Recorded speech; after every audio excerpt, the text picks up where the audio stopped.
Hello guys, स्वागत है आपका मेरी YouTube channel study with Ayman Kul में। आज हम लाए हैं शिक्षा निदेशालय राष्ट्रीय राजधानी क्षेत्र दिल्ली की कार्य पत्रक नंबर 5 जो कि क्लास 9 के बच्चों के लिए है। सब्जेक्ट आपका विज्ञान है और डेट है 16 अप्रैल 2021। आप अपना नाम और अपनी कक्षा अध्यापक का नाम लिखेंगे। आज हम अपना वही चैप्टर कंटिन्यू करेंगे जिसमें हम तत्व के बारे में पढ़ेंगे। दीदी, अभी तक जो पदार्थ हमने देखे जैसे विलयन, कुलाइड, निलंबन, ये सभी तो अशुद्ध हैं। तो क्या कोई पदार्थ शुद्ध भी है और अगर है तो कैसे? तो हमने देखा कुलाइड, विलयन, निलंबन ये किसी दो तत्वों से मिलके, दो या दो से अधिक तत्वों से मिलके बने थे। तो ये सारे अशुद्ध थे। हमने शुद्ध किसे बोला? जो कि जिसमें सिर्फ एक ही तत्व हो या एक ही योग से वो बने हों। तो जो ज्ञान है वो पूछता है कि क्या ऐसा भी कोई पदार्थ है जो शुद्ध है और अगर है तो कैसे? तो वो कहती है ज्ञान हमारे आसपास बहुत से ऐसे पदार्थ हैं जिनका उपयोग हम शुद्ध रूप में भी करते हैं। ये दो प्रकार के होते हैं, तत्व और यौगिक। तत्व जैसे सोना, चांदी, लोहा, एल्यूमिनियम, ऑक्सीजन, कार्बन, और यौगिक जैसे ग्लूकोज, जल। तत्व पदार्थ का वह मूल रूप है जिससे रासायनिक प्रक्रिया द्वारा अन्य सरल पदार्थों में विभाजित नहीं किया जा सकता। सामान्यतः इन्हें धातु, अधातु और उपधातु में वर्गीकृत किया जा सकता है। इन सभी के गुणधर्मों के आधार पर ये हमारे लिए अत्यंत उपयोगी हैं। तो ये बताइए कि तत्व को 3 भागों में विभाजित या वर्गीकृत किया गया है, धातु, अधातु और उपधातु। तत्व पदार्थ का वह मूल रूप है जो रासायनिक प्रक्रिया जैसे के द्वारा हम उसे विभाजित नहीं कर सकते, अलग नहीं कर सकते। रासायनिक या केमिकल रिएक्शन के द्वारा हम उसे अलग नहीं कर सकते। अब यहाँ पे जो तत्व के 3 रूप हैं, धातु, धातु और अधातु, उसके बारे में हमें जानना है। तो आपने धातु और अधातु के बारे में तो पिछली क्लासेस में पढ़ लिया है, तो हम इसे अच्छे से दोबारा पढ़ लेते हैं। धातु ये चमकीली होती है, ठोस होती है, ये ताप तथा विद्युत की सुचालक होती है, यानी पास करती है ताप को और विद्युत को। ये तन्य होती है, इन्हें हम तार के रूप में खींचा जा सकता है, कन्वर्ट किया जा सकता है। एग्जाम्पल सोना, तांबा, एल्यूमिनियम। ये आधात वर्धितें होती हैं जिन्हें पीटकर महीन चादरों में ढाला जा सकता है, जैसे लोहा, सोना, तांबा। और ये प्रतिध्वनि पूर्ण होती हैं, इन पर आघात करने पर प्रतिध्वनि उत्पन्न होती है।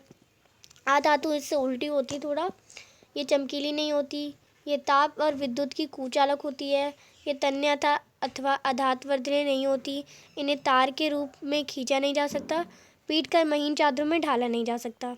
ये भंगुर होती हैं, ये प्रतिध्वनि पूर्ण नहीं होती, ये सामान्यतः अधातु द्रव्य अथवा गैसीय अवस्था में पाई जाती हैं। जैसे इसके एग्जाम्पल दे रखे हैं hydrogen, carbon, iodine, bromine, chlorine. अब उपधातु क्या होता है? उपधातु आपने पहली बार पढ़ा होगा, तो उपधातु के बारे में जान लेते हैं। वह तत्व जो धातु और अधातु के बीच के गुणों को दर्शाते हैं उन्हें उपधातु कहते हैं, जैसे बोरोन, सिलिकॉन, गैमियम,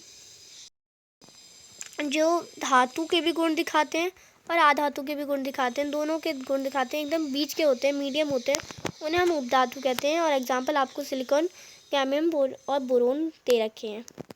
अब आते हैं आपके कुछ क्वेश्चन आंसर, और आपकी ये छोटी सी वर्कशीट्स थी, साइंस की वर्कशीट थी। तो अब क्वेश्चंस को भी देखते हैं हम। स्वयं को जांचिए। पहला क्वेश्चन है, तत्व किसे कहते हैं? ये मिश्रण से किस प्रकार अलग है, भिन्न है? तो आप इसका आंसर करेंगे, तत्व वह उस पदार्थ को कहते हैं जो एक ही तरह के परमाणु से बना हुआ होता है, जैसे हाइड्रोजन, कार्बन इत्यादि। जबकि मिश्रण 2 या 2 से अधिक पदार्थों के भौतिक संयोग से बने पदार्थों को मिश्रण कहते हैं, जैसे नमक और पानी का घोल। तो पर जो तत्व होता है वो उसे हम कहते हैं जो सिर्फ एक ही तरह के परमाणु, एक ही तरह के चीज़ से बना होता है। अगर हम एग्जांपल ले लें तो वो है हाइड्रोजन और कार्बन। पर जो मिश्रण होता है, मिश्रण नाम से बदल रहा है कि किसी चीज़ का मिक्स होकर बना है, तो ये 2 से या 2 से अधिक सी चीज़ों से बना होता है, इसलिए ये उससे अलग है। जैसे नमक और पानी का घोल है तो ये मिश्रण है, ये 2 अलग परमाणुओं से बना है। सेकंड क्वेश्चन देखते हैं। खाना पकाने के लिए एल्यूमिनियम के बर्तनों का उपयोग किया जाता है। यहाँ एल्यूमिनियम के कौन से गुणों का प्रयोग किया जाता है? कौन से गुण का प्रयोग किया गया है? तो आप यहाँ करेंगे अच्छी तापीय चालकता वह होना चाहिए ताकि बर्तन जल्दी गर्म हो जाए और खाना बन जाए। उच्च गलनांक बर्तन के होने चाहिए। यहाँ पे जो एल्यूमिनियम की जो हीट और इलेक्ट्रिसिटी ताप का गुण का बात की गई है, तो आप यहाँ पे इसका आंसर यहाँ कर लेंगे। थर्ड क्वेश्चन है, क्या कोयला कार्बन का प्रयोग घरों में उपयुक्त होने वाली तारों के लिए किया जा सकता है? समझाइए। कार्बन का प्रयोग घरों में उपयुक्त होने वाली तारों के लिए किया जा सकता है, ये आपको बताना है। तो नहीं किया जा सकता है, इसलिए क्योंकि कार्बन एक आधातु है। कार्बन एक विद्युत का कुचालक है और ताप का भी वो विद्युत कुचालक है, एक आधातु है। तो आप इसका आंसर कर लेंगे। आधात वर्धने और तन्यता को परिभाषित कीजिए। तो मैंने आपको बताया, जिससे आधात वर्धने होता है कि हम किसी भी धातु को थिन शीट्स में कन्वर्ट कर सकते हैं, और तन्यता होता है कि किसी भी धातु को हम वायर्स में कन्वर्ट कर सकते हैं। तो इन्हें आपको परिभाषित करना है। आधात वर्धना वह प्रक्रिया होती है जिसके अंतर्गत तार को शीट में, चादरों में बदला जा सकता है। तन्यता जिसमें धातु को पतले तारों में बदला जा सकता है। तो ये आपका फोर्थ क्वेश्चन का आंसर था। और आपकी आज की छोटी सी आसान सी वर्कशीट कंप्लीट होती है। अभी तक आपने मेरे चैनल को सब्सक्राइब नहीं करा है तो प्लीज़ मेरे चैनल को सब्सक्राइब करें, उसके बाद आने वाले बेल आइकन को प्रेस करें। वीडियो अच्छी लगे तो लाइक करिए, सभी दोस्तों शेयर करिए और चैनल को सब्सक्राइब करना मत भूलिएगा। Thanks for watching video. Bye bye guys.